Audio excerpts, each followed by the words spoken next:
Meeting to order, please. Mr. Patterson, would you lead the invocation, please? Let's pray. Lord, gracious Heavenly Father, we just come to you again today, thanking you for the blessings of life, allowing us good health, and be willing to come and do the business of the good citizens of Fannin County. Lord, we just pray that you would just be with each and every one of us today, help us to conduct ourselves in an appropriate way, manner, and that you would give us wisdom to make the decisions for the county. Watch over us again. We ask these things in Jesus' name. Amen. Amen. I pledge allegiance to the flag of the United States of America and to the republic for which it stands, one nation, under God, indivisible, with liberty and justice for all. Thank you. We're going to have one change, one addition actually to our agenda. And we're going to have Robert, you guys need to talk about some needs that you have that we're going to turn in on the CARES Act grant. So what we'll do is after Chief Thomas's ISO update, we'll just move over to you and call that item 3A and move forward with that. So, gentlemen, if you would note that, please. Okay, the first item of business is to approve the minutes from the July 28th regular commission meeting. Please let me know when you're ready to move forward. I've read the minutes and I'm ready. I have no objection. All right. I ask for a motion, we approve the minutes. Make the motion. Okay, I hear a second. Second. All in favor? Minutes are approved.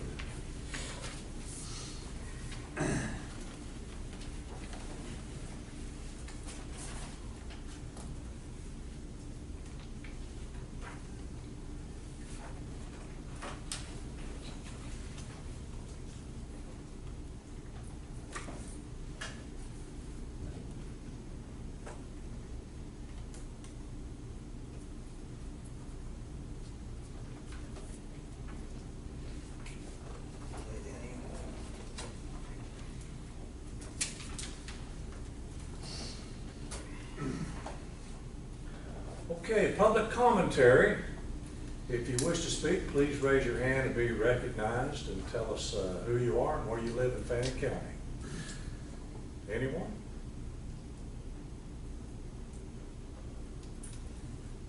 Anyone? If not, we'll move on to item number 2. We have a variance request from Boulder Mountain LLC, and this is to place a home 10 feet from the edge of River Chase Way, 5 feet from the other end, 16 feet from the center line of one end, and 11 feet at the other end, kind of a tight fit. Mr. Patterson, first of all, is there anyone here that's in support of this variance request? Anyone here that opposes? Mr. Patterson, you have some thoughts on this, sir? Yes, I went out there with a land developer with Keith today and I looked at it. It is a little tight, the 5 feet. He's kind of got it catty cornered if you look at the map. And went and called him and talked to him and asked a couple things. And I feel like, and I told him this, that it looks like it was done. He had a lot of undecisive things when we talk. Mm-hmm. And so I'd recommend that we table it for a couple of weeks so he can make, see what he wants to do and how he wants to do it. He's almost at the end of the road, but there's another big house right on the river, beautiful. But it could cause some issues with the house at the end of the road currently right now. Mr. Johnson, what say you, sir? I have no objections with it. All right. talked to Mr. Nicholson today as well about this, and there's some issues there with this and with the adjacent property construction that's going on. I have to agree with you, Commissioner Patterson. I feel like that we need a couple of weeks either to table this or have him come up with a new variance. I'm a little uncomfortable with these proximity on that tight area, 5 feet It's protected. very close to the road. Bothers me. And it is kind of a tight fit. It's very muddy, difficult to get in there.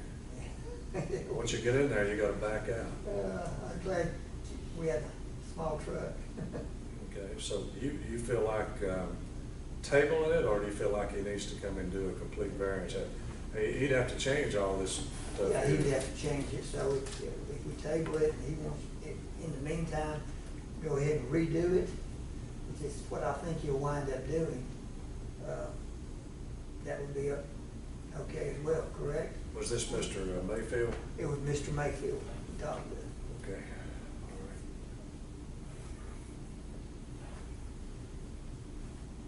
He's really unsure what he can do right now, or how he's gonna handle it. There's several ways he thought he could handle it, but he had to think on it a Okay. little bit. All right. Okay. Anything further, Mr. Johnson, in this one? Y'all got to handle it. All right, I'll ask for a motion that we table this variance request from Boulder Mountain LLC for 2 weeks. 2 weeks. Is that, okay, I'll ask for that motion. I'll make a motion. Okay, and I'll second that motion.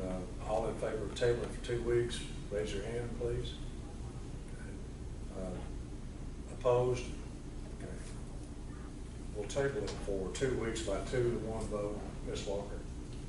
Yes, and that will be August the 25th. Right.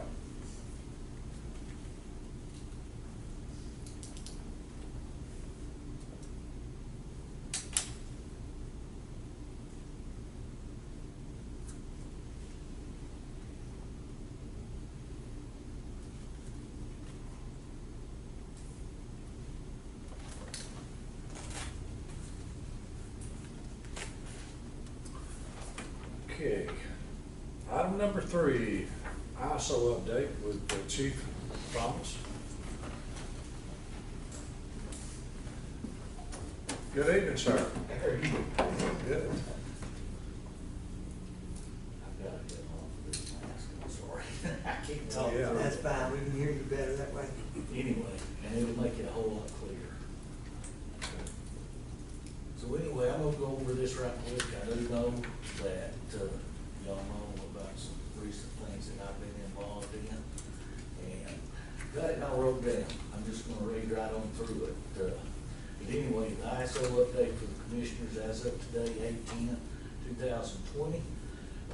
Hydrants have all been serviced this year. Found some that were out of service. I know we're playing that like a broke record, but the ones that were found to be out of service were flagged and ribboned and reported by email to the appropriate cities. We are starting to receive feedback now on all the hydrants that are being fixed and or replaced. The hydrants, and we're talking about the hydrants that are out of service. But anyway, we had a meeting on July 8th that involved a lot of people. And meeting with all the water departments about the issues with the hydrants. Everyone now is on the same page. I guess my big thing there was we're all in this together. But we had the city of Blue Ridge, city of McCaysville, city of Morganton, Fannin County Water Authority, Fannin County EMA, Fannin 911, Fannin Addressing, Fannin Public Works, Fannin Fire, Realtree, Tri-State Electric, and Fetcher News and News Observer. And I appreciate them coming out and reporting the way they did on it. Sometime in early September, we're planning again on finalizing one of the forms that we've actually come up with, or actually that has been proposed to use from all three different cities and the water authority here in the county when reporting an out-of-service hydrant, or that it all be the same. And running on into the hose and pump testing this year, everything's done, everything passed. Ladder testing, the same goes for that. Testing is already done for this year. Our fire crews now are focusing on pre-plans. That's another big item for us as the fire services. And the training. Many of our stations held and are doing in-service training, and we are offering online training. Actually, this is the second year that we're offering online training to all of our employees and volunteers. So it's kind of where we stand right now. Okay. The online training, does that work towards the ISO Yes, credits? sir. Okay. That was one of the big And it was deficiencies, wasn't it, in our? Yes. Yes, it was.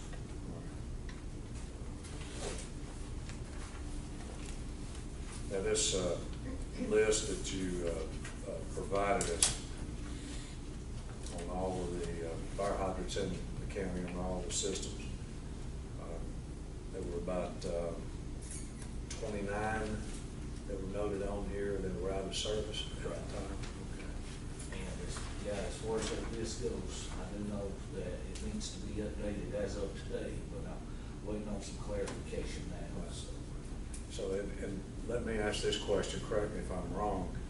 As far as ISO is concerned, if you reported these deficiencies, you've done what they request. What we Yeah. need to do. Yeah. Anything beyond that, of course, is very important as well, but it's, you've reported to the correct authorities, you've noted that, and then it's up to them to get that corrected and get back to you to do that. Yes, sir. Our due diligence is done. Larry, in that regard, you mentioned in your report that you had some feedback.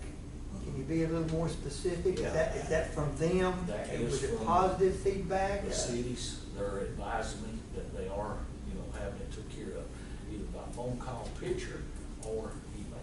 So I'm getting three different types of feedback, so. Well, when they do get it, will they report back to you? Yes, sir. So you do. That's the only way that we'll be able to take it off of our master list. Do you anticipate how long that will take?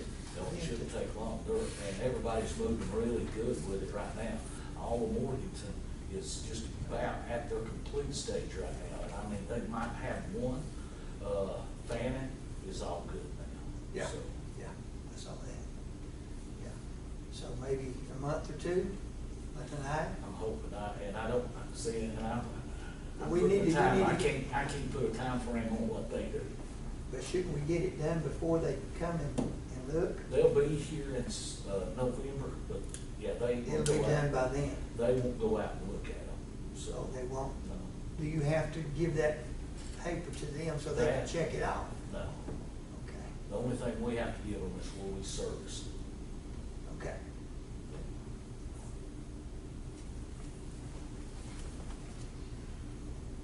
Anything further, Commissioner? I'm good. Mr. Johnson? Sounds good to me, sounds like we're making progress and we're recording it. Right, correct. So, as long as we have it recorded and we can prove that what we're doing, I think that's the most essential step we can take. The spreadsheet was a very good idea, and that way we can keep a closer eye on it Right. as far as when they're being fixed. I will have to say that, but as far as getting out there and getting them to do it, Yeah, well, we can't make them do that, but as long as we have a record, it's, knowing they're bad and reporting that they're bad, then I think that's all that your department and can I do. think this form that we've come up with will make that whole lot easier too. And this will be a yearly process, correct? Yes, sir, it's gotta take place every year. That's all I was seeking, and I'm glad to hear it getting that. Exactly. Chief, I don't have any further questions on this. I'm glad to see you making progress, glad to see you healthy and standing up. Some of them wondering why I come back right after the surgery, but hey, I said, if I promise you I do like you, can I go back? Oh, yeah, the doctor was fine with that, so. Well, we weren't gonna disclose any of your issues there. We're just glad you're healthy and So, timing on that was kind of difficult for you on the previous meetings. And Robert there, Mr. Payne, been they making you do push-up every morning? Not yet, I'm not actually ready for that yet. You're ready for that? They said once the weight lifted. So, Thank you, Chief, appreciate it. Thank you. Very much. All right, Mr. Graham, you and Mr. Payne, tell us what you have going on. Thank you, sir. First of all, I'd like to announce that we have received a grant from the Assistance for Firefighters Grant for the COVID-19 response. And I'd like to especially thank both Bill Brown, who did most of the writing of the grant, and Patrick Cook, who assisted me with it for getting the grant submitted, the application. The grant we received was, as the paper shows there, is a total of $96,285.39, of which we would have to put in $8,753.22 as a match. We would receive $87,532.17 from the federal government if we decide to accept this grant. That's basically what I'm here for tonight, is to ask that we do accept this. And what we applied for in this grant was sanitization supplies and equipment, and also personal protective equipment for our both our volunteers and our employees for the fire and EMS. We applied for 3 of the aeroclave machines. It's a small machine, looks like it's in a suitcase. It actually sits up in the ambulance after we've transported a patient suspected of having the virus. We put it up in the ambulance, has a remote control. We turn it on, close the doors, and we let the ambulance sit for 15 or 20 minutes, and it completely sanitizes the whole ambulance. And of course the chemical that comes with it too is also included in the grant. We have one at this time, and all 4 stations are having to come to the station in Blue Ridge to share that one unit. So every time one of our ambulances transports a patient that they suspect has COVID, they have to come to the station in Blue Ridge. They have to go out of service for whatever length of time it takes, and then sanitize them, and they're back in service. With the addition of these other 3 units, we can put one at each of the manned stations, so that when they get done with their call, they go back to their station, sanitize the truck, and they're ready for the next call. They don't have to be out of their zone or territory. Additionally, we requested a lot of personal protective equipment with anticipation that this is going to be ongoing for quite some time, that we're going to need. And even if we didn't have this virus, we all the time have to use personal protective equipment, gloves, gowns, face shields, and things for different things, including flu season. So I think it would be a big benefit to accept this grant and allow us to order these supplies. So 10% county funds, 90% federal. That's correct, yes. Firefighters grant program. Spend a dime, get a dollar. Yeah. You got any problem with that, Commissioner Patterson? Hard to beat those odds. No, I don't. I think that's a good bet right there. Mr. Johnson? I say we get the dollar. Okay. All right, you need, did you already apply for this, Ms. Dawson? We need to vote on accepting this grant for that? Okay. All right. I'll ask for a motion that we contribute $8,753 to this firefighters grant program, supplemental grant. I'll ask for that motion. I make a motion. Okay. Do I hear a second? Second. Second. All in favor? Okay.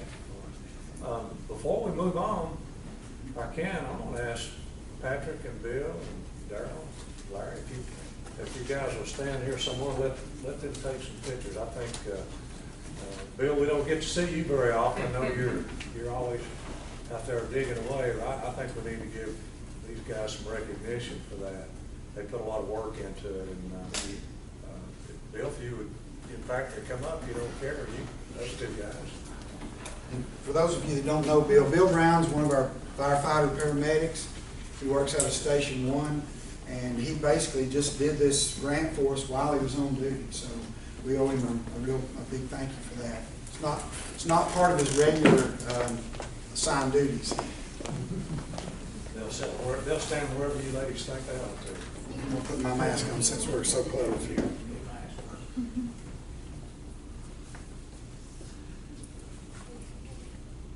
Smile, guys.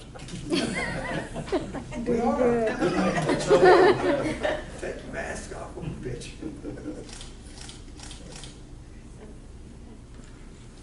Where's that mask? Yeah. All right. Thank you, Let's Bill. give him a hand. Okay.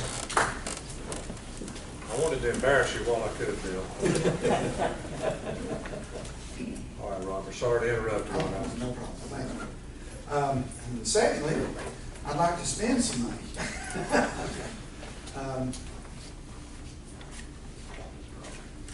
Yeah, definitely give him that. We have, as I'm sure y'all are aware, there's some money that we've received through the CARES Act that is supposed to be spent by September 1st. And I think it was a considerable amount of money. I don't know the exact figure, but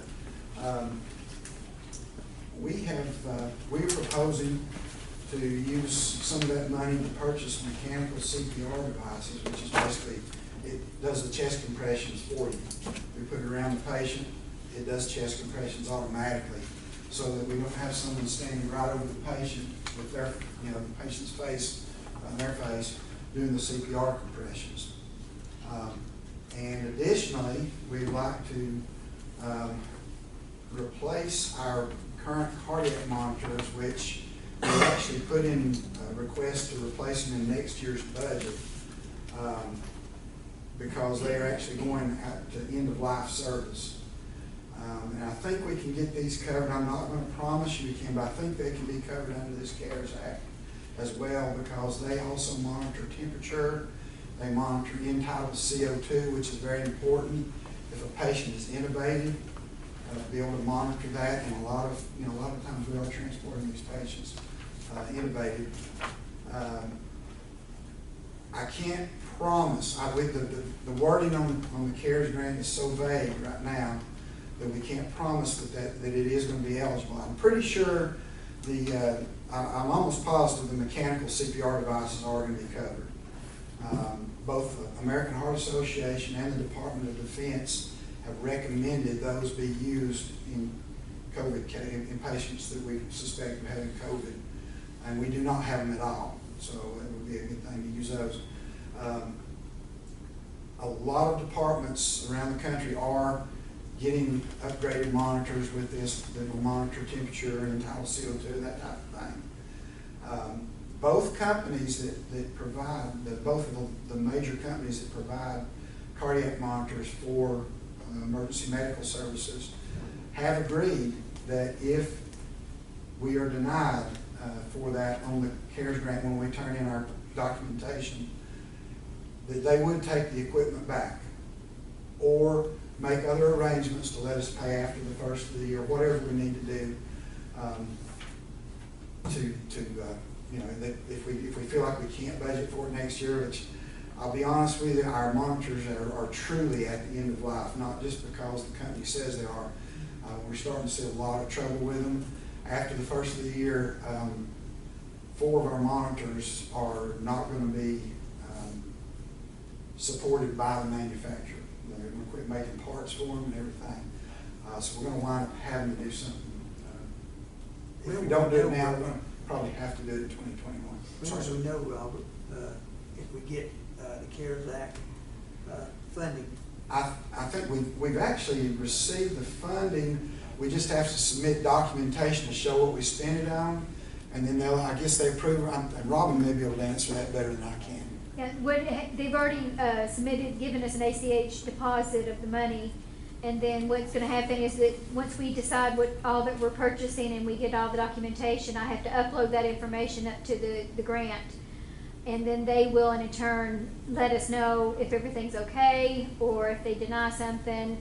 at that time. Again, like Robert said, they're being very vague, and it's really kind of hard to decide what to do, but I do believe that, you know, most everything should be covered with no problem, but they should let us know pretty quickly, as far as I know, that as soon as we upload everything, that they'll let us know what's approved and what isn't approved.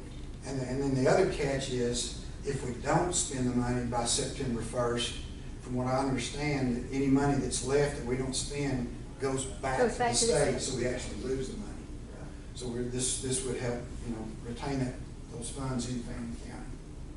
But in this case, it's a no-lose situation. Pretty much, Because yeah. they're gonna tell us that if, you know, your supplier, whichever one we decide to go with, if we do that, do you have that, I mean, they told me that in writing, that's what they'll do? They are getting it in writing for us. Both representatives have sent emails saying that they have gotten approved. Stryker actually did send a excerpt from their standard wording that even if it wasn't for this COVID virus or this grant, they actually do that anyway for government agencies that lose their funding or something for some reason. So. Okay. So we're just waiting to get some official documentation from them to verify. Yes. That. Yes. Okay. And the two companies we are looking at, like I said, they're the two major companies that supply cardiac monitors for EMS, Stryker and Zoe. As you can see from the sheet that I gave you, the Stryker provides a LifePak 15, and what they call their Lucas device is the mechanical CPR device. To purchase 4 of them and 6 of the LifePaks monitors. The reason for the numbers, we would put one of the CPR devices on each of our frontline trucks, and then we would have 6 monitors, so we have a monitor on every truck we have, because we frequently use a 5th or 6th truck for special events, or if all 4 of our trucks get tied up, a lot of times we'll man a 5th truck or 6th trucks. We have to have the cardiac monitors on all trucks. The Stryker includes a 5-year maintenance agreement on both the CPR devices and the monitors, and the total cost would be $374,591.82. So,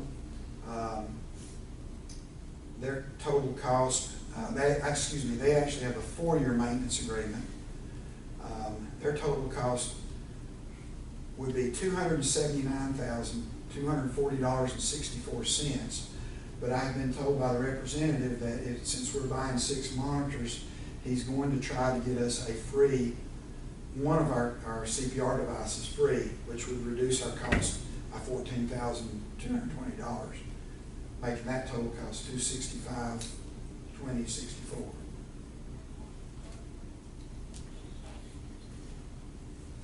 Got any thoughts, Commissioner Johnson? So he's gonna try, or is he pretty sure?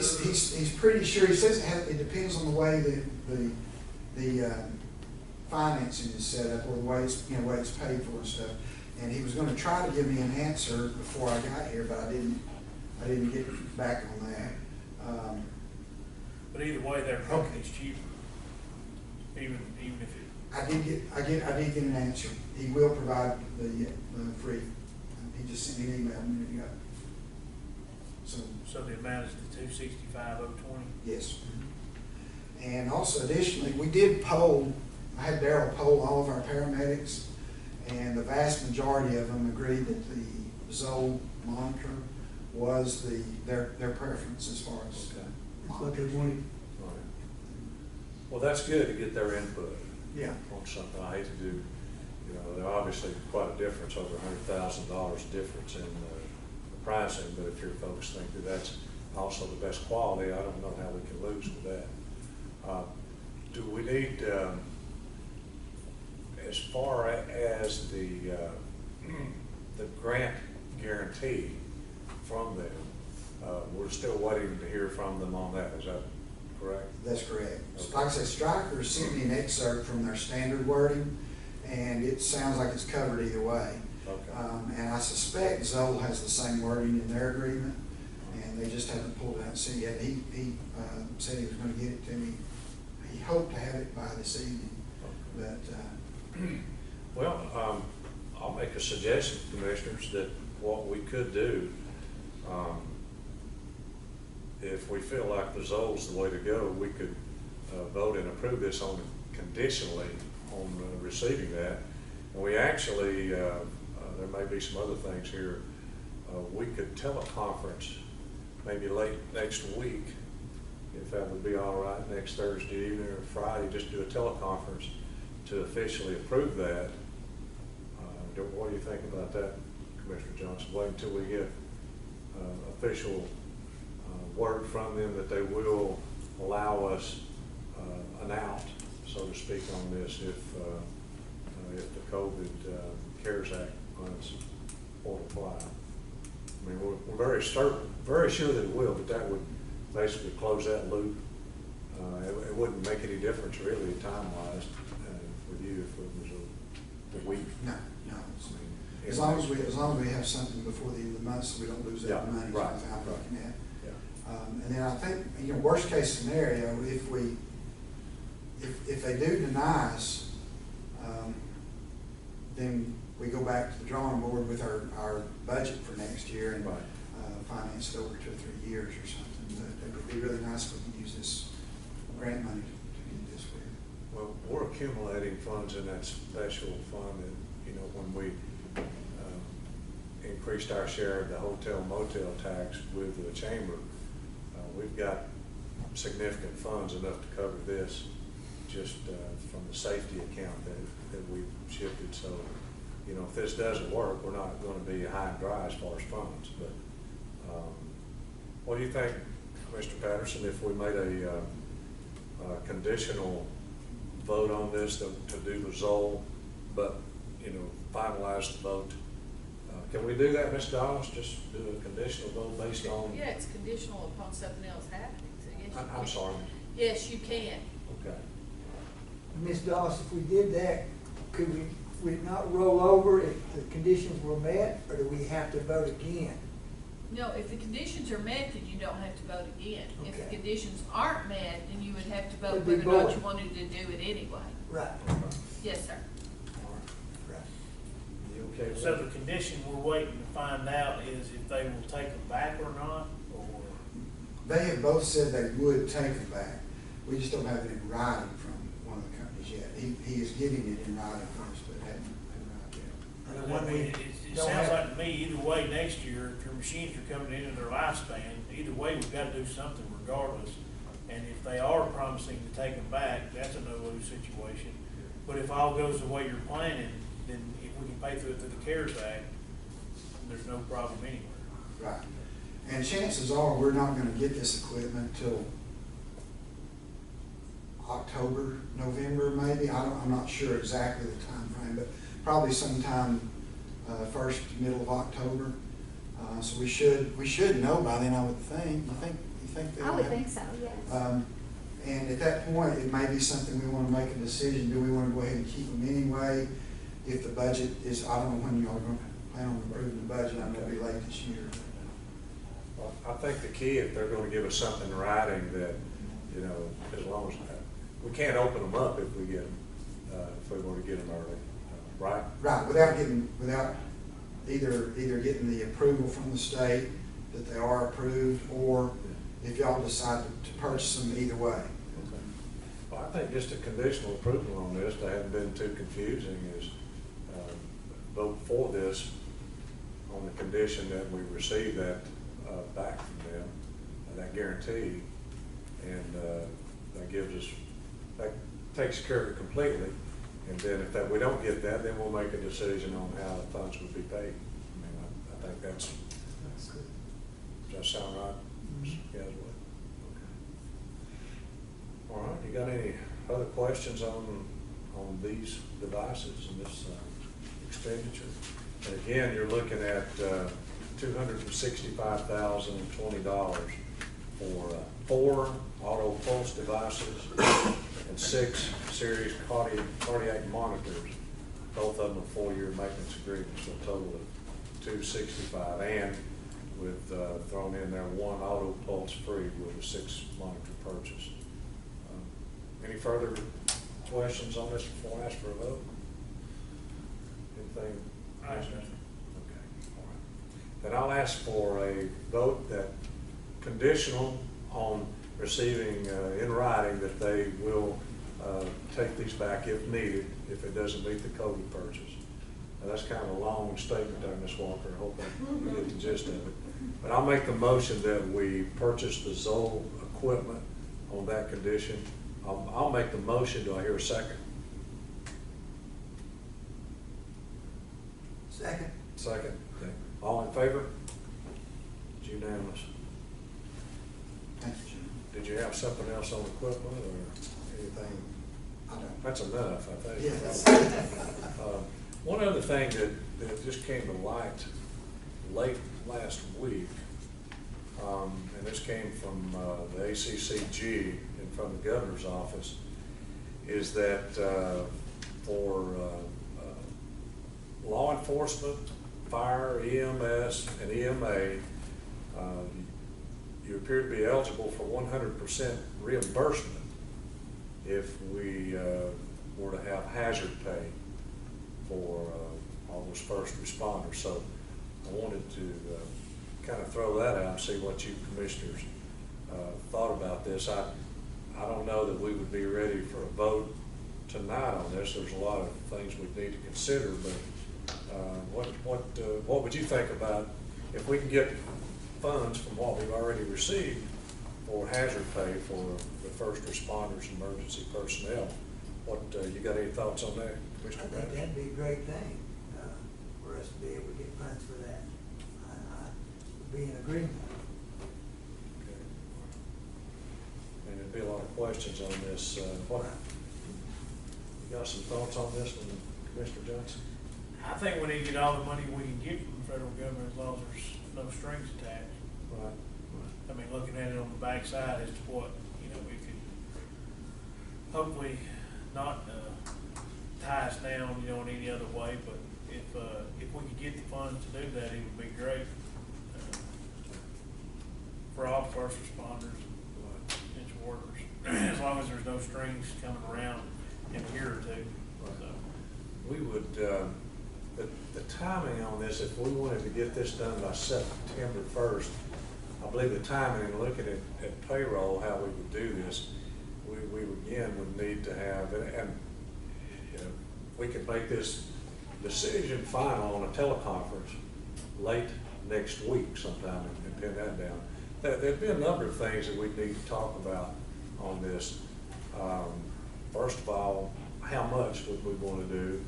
I think basically doing a one-shot hazard pay instead of having to worry about doing it every week would be very simple, and this would be something that your folks could look forward to receive. I think you've got volunteers, firefighters. I know I was talking to a commissioner in another county, and they were looking at some way of qualifying that as far as, not that you're just a volunteer, but you've been an active volunteer. And this is where, I'm thinking, it's just me thinking, you gentlemen chime in or can look at it differently, but they were looking at a way of rewarding based on the activity. And certainly, I don't know what the activity's been on your volunteers. And then also, we would not want to have someone who is a full-time EMA employee who also is a volunteer. That would be kind of like double dipping, if they did that. So I was thinking just something strictly in accordance with this, just for the volunteers. And I think that would probably, you guys would probably need a little time to sit down and think just how you'd want to do that, who would qualify, and provide us a list. I think we probably would need to have, if we're talking about everybody, law enforcement, fire, EMS, EMA, well, would you think we would need to have a list of all those employees about who would be eligible, or how would you guys, what's your thoughts on that? Yeah, I think that would be advantageous to have something like that. get input, of course, from our folks here. But I think that would work. How would you feel about that, Commissioner Johnson, if you had a list of everyone to look at, and then you had that plenty of time to do? I don't And mean. first, we're gonna have to figure out who qualifies for Yeah, it, yeah. because it's a double-edged sword. Yeah. This half's gonna be happy, that half's gonna be mad, which that's normal, but Yeah. we're gonna have to first quantify exactly what we're Who considering. gets what? Yeah. That'll be their first hurdle, because either way. Would you think it would be, like deputies going on calls, the EMS and the paramedics, firefighter, people that are actually going on the calls, not just that you're part of the organization? What's your thoughts on that? Yeah, that would be something I would think would be appropriate. And we wouldn't, I wouldn't know that unless, the sheriff or you guys provided it. What are your thoughts? The people internally, is your call volume up, down? If it's been more stressful, I guess that's what would qualify for hazard pay. Yeah. There'll be other things, even if someone's not in contact, if they had an undue burden, like if people let's just say in the jail, or, they're having to be around people that possibly have it or do have it or whatever. I think that, if we can get that, who's gonna get what? Cause little Johnny's gonna want it, and then, it's a great thing to do, since they are allowing you to do it with the CARES Act money. Just need to figure out the right avenue to take. And no one better do it than your department. Maybe the sheriff can figure out. I feel like the jail and of course the 911 center, fire, EMS, EMA, sheriff's department, the road deputies and everybody. I think everybody ought to be included on that as far as public safety. Because even the 911 operators have been under a lot more stress than they normally are. They're tasked with making sure that each time the sheriff responds or the fire department or EMS responds, that we know whether or not where we're going to has had a report of a positive case of COVID, or if the person tells them on the phone, hey, I think I've got COVID, they're dealing with a lot more. Now, granted, our call volume when this thing first started, it went down quite a bit.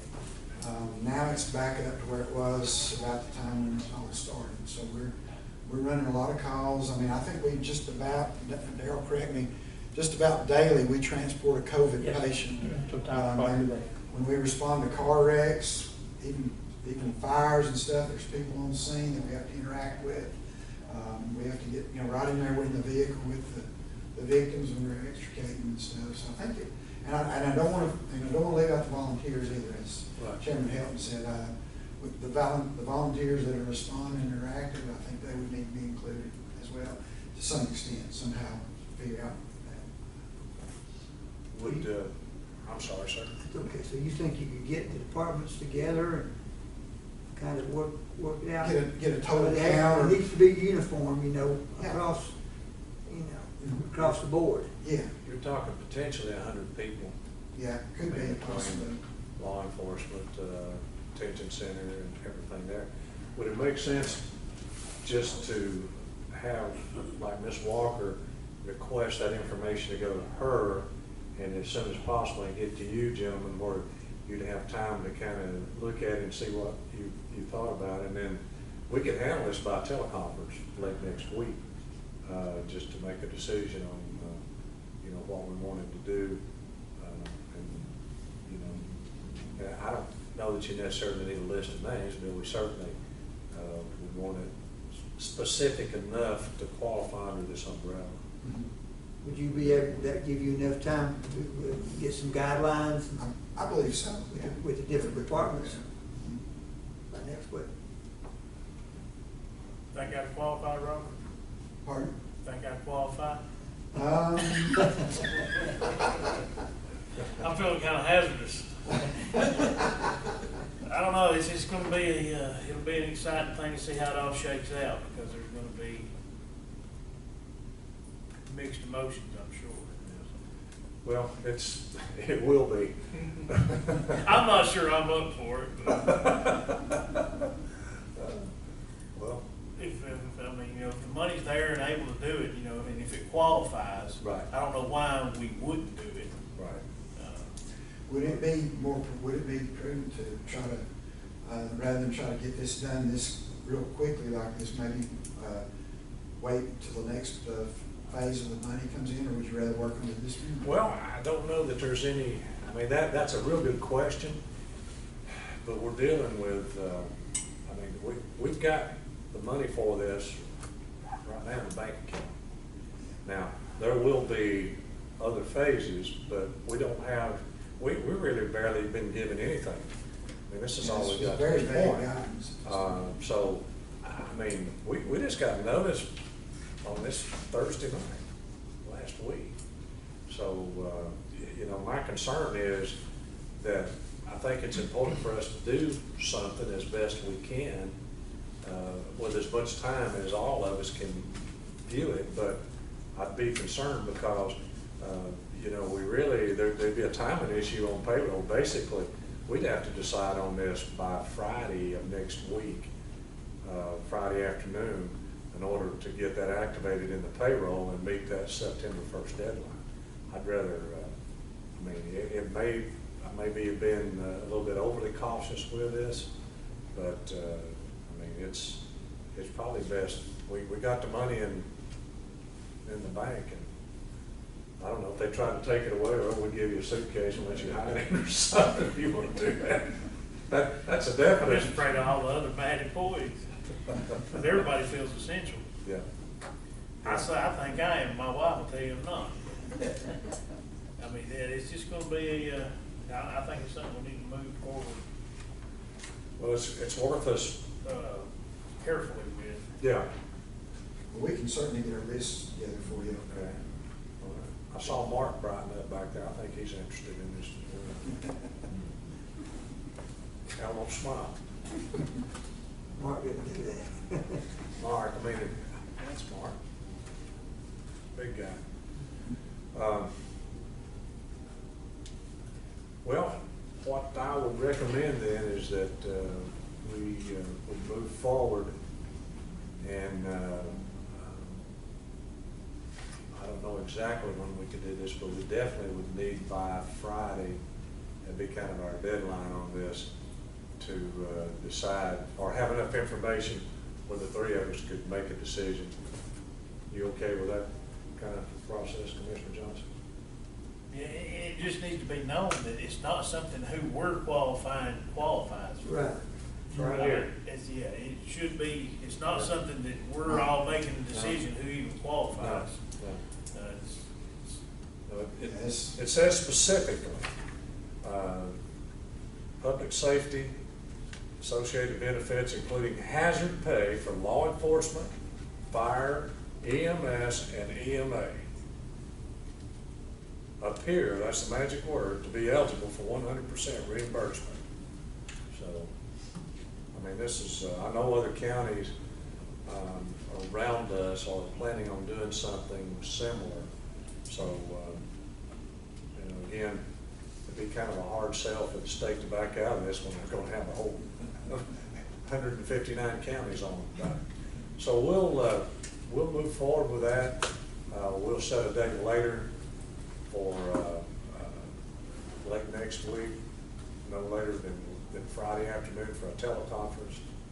And Ms. Walker, you can check with the two commissioners as the week develops to see what's a good time for them to do that and fit within their schedule. So, you okay with that?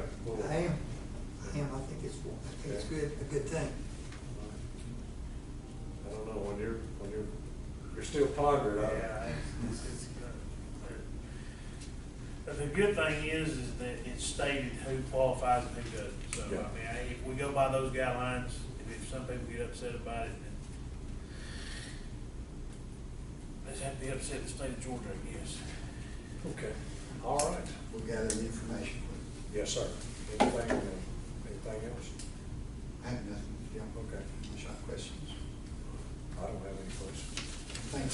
Thank you, Robert. Thank you, Rob. Mr. Ratcliffe. Item number 4, 2021 LMIG, Local Maintenance Improvement Grant.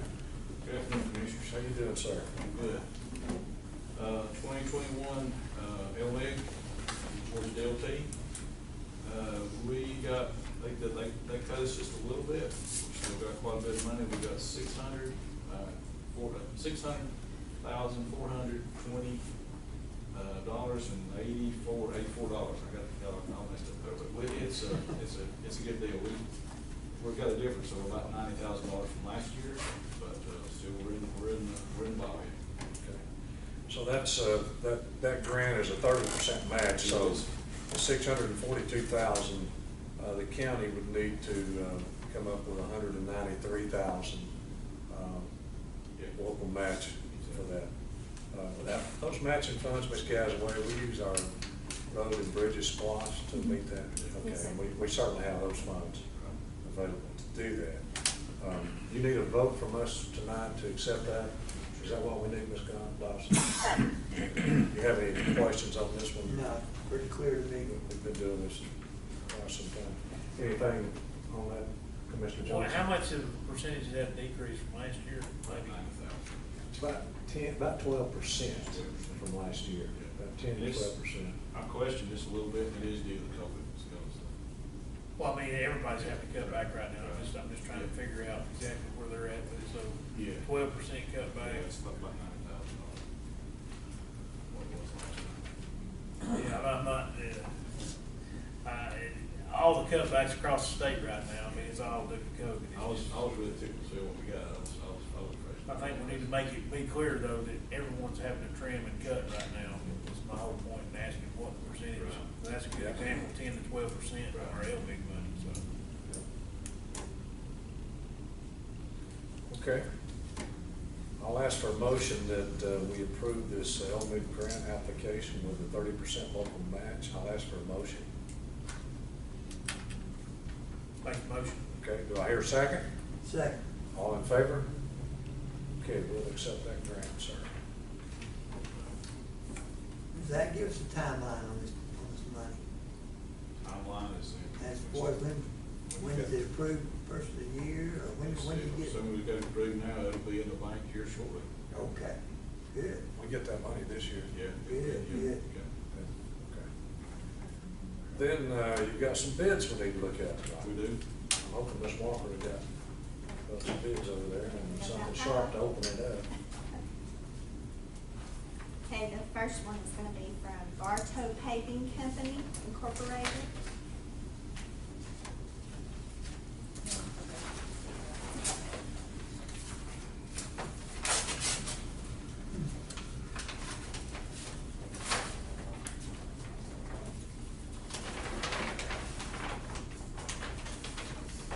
All right, the bid from Bartow Paving Company is $1,824,707.53.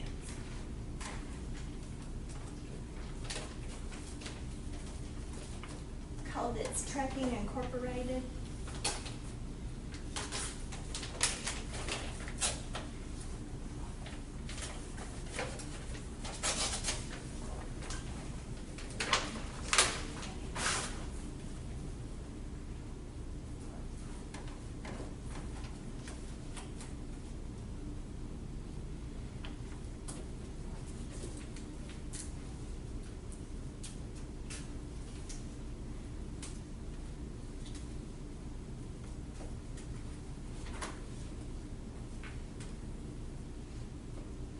So they gave us a price for asphalt of $1,318,296.11.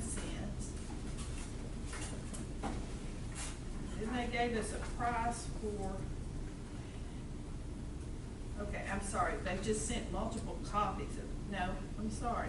Then there's a second price for asphalt for $375,458.49. So you would have to add those together to get the total. 375, how much, Ms. Dawes?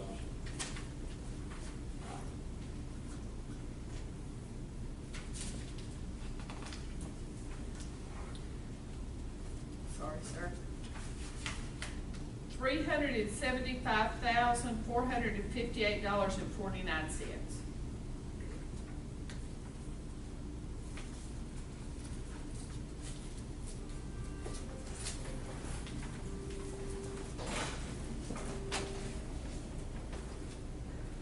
The next one is Coldwell Construction Company Incorporated.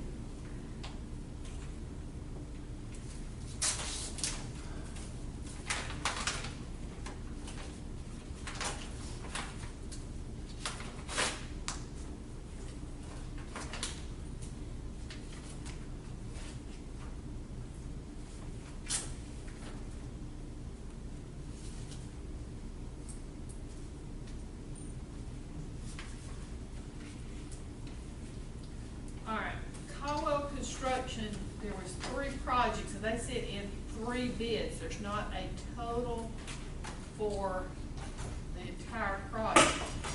So for First Road, Sugar Creek, $387,872.08.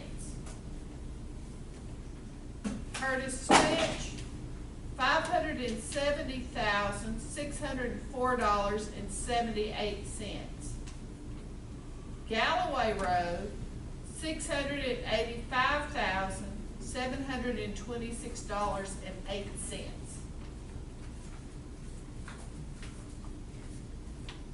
Can you give us that middle one more time? Yes, sir. Curtis Switch? Yes. $570,604.78. Okay, thank you. The next one is C.W. Matthews Contracting Company Incorporated.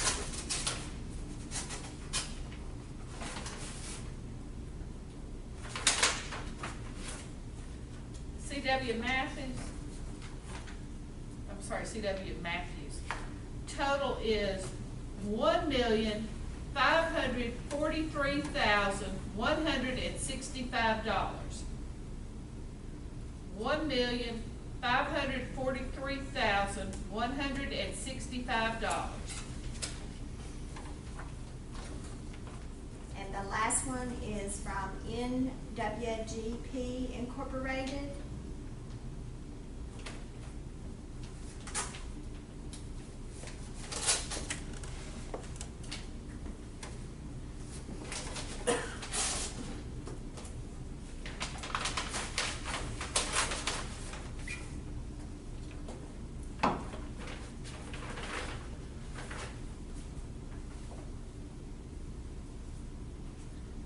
Northwest Georgia Paving, Inc. And the total bid is $2,314,708.70. $2,314,708.70.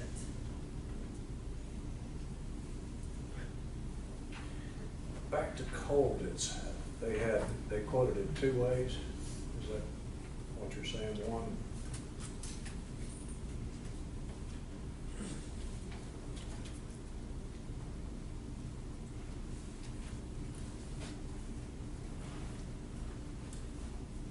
Colditz gave a price that says prices of Colditz asphalt, $1,318,296.11.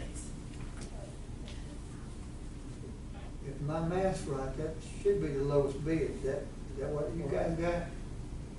No, No? but there's another price in there. And then it said prices based on Fannin County paying for asphalt. Oh, one of them is prices based on Colditz paying for asphalt. And the second one is if the county bought the asphalt and they just put it down. So I guess in order to compare apples to apples, their bid is $1,318,296.11. Okay. Okay.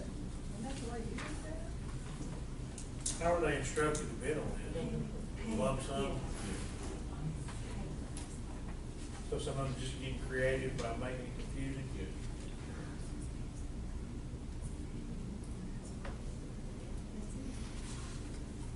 So you're sure that's the number? They're all supposed to be lump sum, correct? I mean, That's what everybody Price says. is based on total bids paid for asphalt, and that's that number. The $1,318,296.11. So that's the price for each road? Correct. All right. And then this one,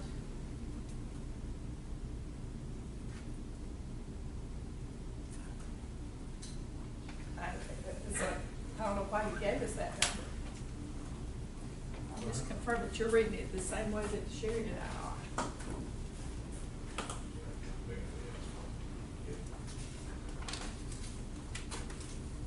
Was there just one that wrote this down by, road? No, all three of them, every one of them broke it down by road. Okay, There's just one that didn't give us a total. On materials, okay. there's no materials versus labor, I guess, installation.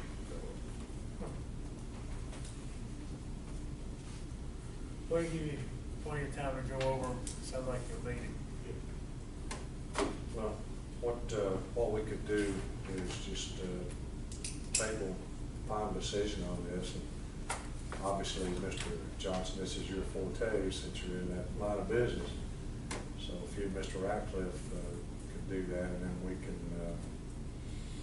we have plenty of time. If we've got a teleconference next week, we can make a final decision on that at the same time, if you're okay with that. Yeah, I'd say he'll need a little while to decipher all that out. Yeah. Because it's just hard when you, that's why we need to require a lump sum. If they don't put in lump sums, then reject bid. But I think you'll be able to decipher it all out. Look, the good thing is if they've all put it down per road. That's what I sent to them as per road. Okay, all right. Sounds like they did it the way we asked, but then added something. Yeah, they did, exactly. They got creative. Yeah. Got a box of crayons. I'm okay with creative if it saves us money.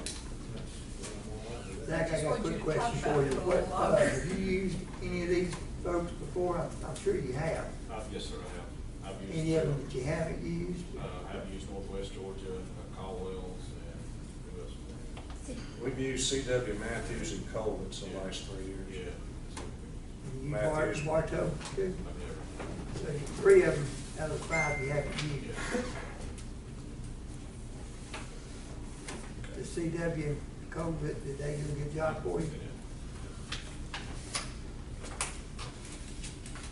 We need to make a motion to table this until our next meeting for the schedule, real soon. Okay.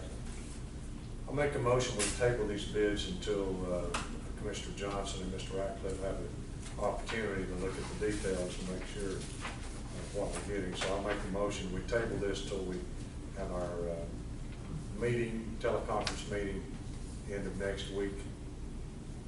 So I'll ask, I'll make a motion that we table it to the end. Do I hear a second? I second. Okay. All in favor? All right. Anything else, Mr. Ratcliffe? I'm good, thank you. All right. Thank you. Thank you.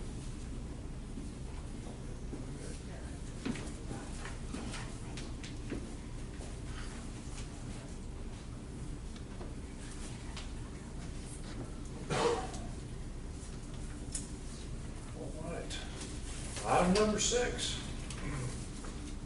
It's that time for the 2020 tax digest millage rate. Commissioners, you got some information I hope to put this over. And you got what you needed there, Commissioner? Yes. In a nutshell, what this states, and of course there's a lot of numbers to look at here, and what happens is, we give information to the state off our digest. It goes into their formula, which they'll come back and give you a number that if you keep your millage rate the same, and this is something that's kind of a, I don't really like it, but it's the way the state does it. If you maintain your millage rate the same as you did the year before, and you have an increase in your tax revenue, an increase over a certain percentage, you have to declare that a tax increase.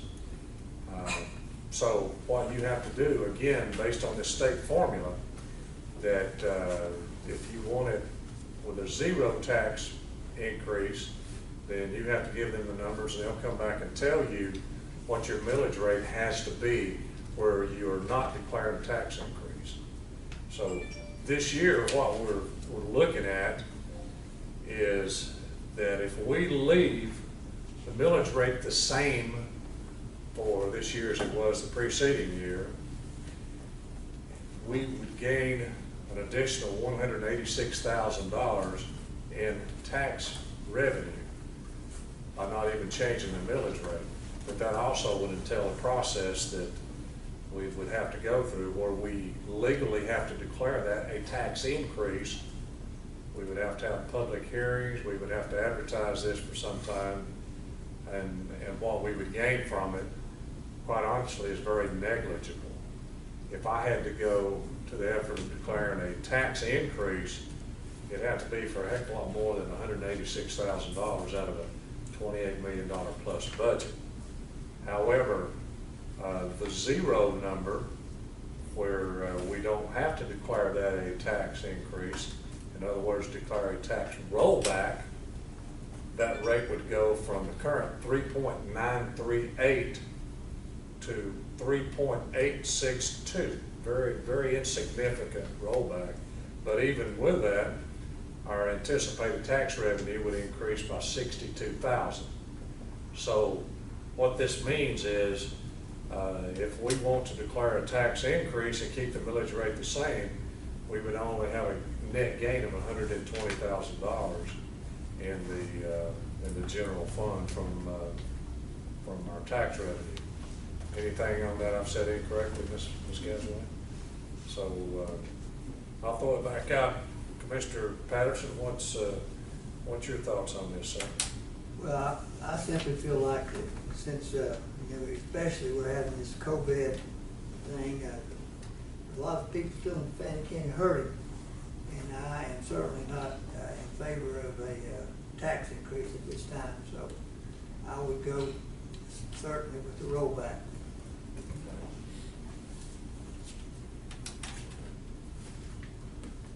What do you think, Commissioner Johnson?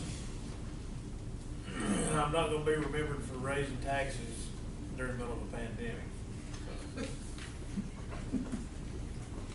Simple enough. Mr. Bridge? I mean, last year, before all this hit, we all know at some point in Fannin County when things maybe get back on the right track, that, there's gonna have to be an increase somewhere, just simply to keep up with the growth that we're experiencing. But right now is just not the time. Even the state, that's why I asked Mr. Ratcliffe, what was the percentage that they're cutting us back? It's a 10 to 12% decrease from last year. And I hope everyone this year, whether it be with the millage rate or the budgets, everyone realizes that it's not a correct time right now to be grasping for more money. Not just in government, but everyone I know of is having to do things differently. So I feel like at this point in time, my mind 6 months ago was completely different. But I felt like the county needed to offer better and more services, and maybe a millage rate increase or staying the same would have been fine. But right now, the climate we're in now, as I said before, I'm not going to be remembered for raising the taxes during this. So. Okay. A couple of points on top of what you were talking about. The governor did sign off on the increase that we requested with cooperation with the chamber and with the workshop that we had last year with the rental agencies. So starting 1st of 2021, the hotel motel tax in the county will go from 5% to 6%. And we have put the additional funds that the county has received into public safety account. So that number, if I'm recalling correctly, if things maintain what we have in the past on the tourism business, that would be around $200,000 additional funds just for the county part that would go towards public safety, buying equipment and necessary items. So, and that's being paid by tourists. So that would be a plus. We've also had the last 2 months back to back, our SPLOST funds for the county have been extraordinary. It's quite obvious when you get out, you can see all the people that are up here, and we've had a big number. I don't have that off the top of my head for last month and the month before for SPLOST. So we are getting tax revenue that will go to offset some of the expenses. This expense, this tax goes strictly to the heart of the citizens that live in the county. So I think things are working out pretty well for us. We're not home yet, but the tax that means a lot to the folks, particularly fixed income people.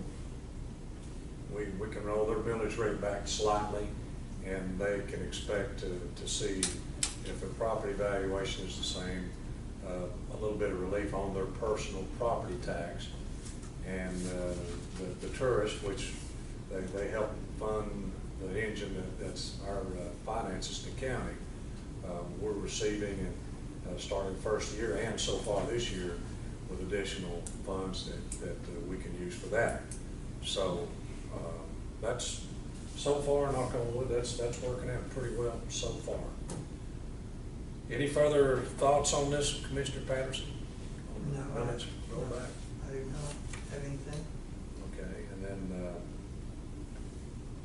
Ms. Doss, the timing on this, what we would be voting on would be simply to accept the rollback. Is that correct? That's all we would vote on tonight?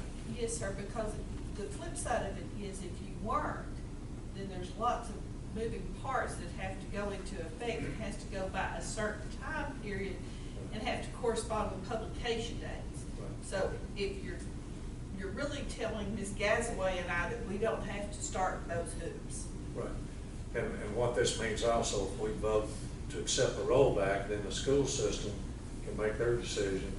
Well, And then yes, sir. the latter part of this month, we would meet as a commission board and decide to vote on and accept, of course, our rate and the school's rate. Is that? That is correct. Okay. Any further thoughts, Commissioner Johnson? Questions? You have the floor, sir. I have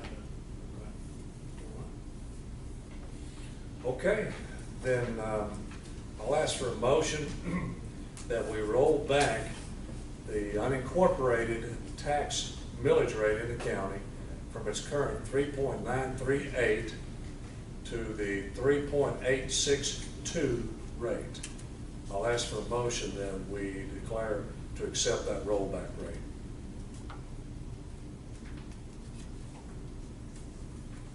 I'll make that motion.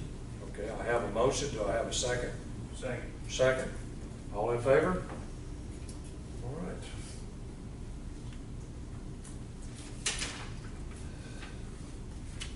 Commissioners, that concludes our business for the evening. Do we have a need for executive session? I have none. You good, Commissioner Yeah. Johnson? All right, then I'll ask for a motion for adjournment. Make a motion. Okay, I have a motion. Do I hear a second? Second. All in favor? Okay, meeting's adjourned. Thank you.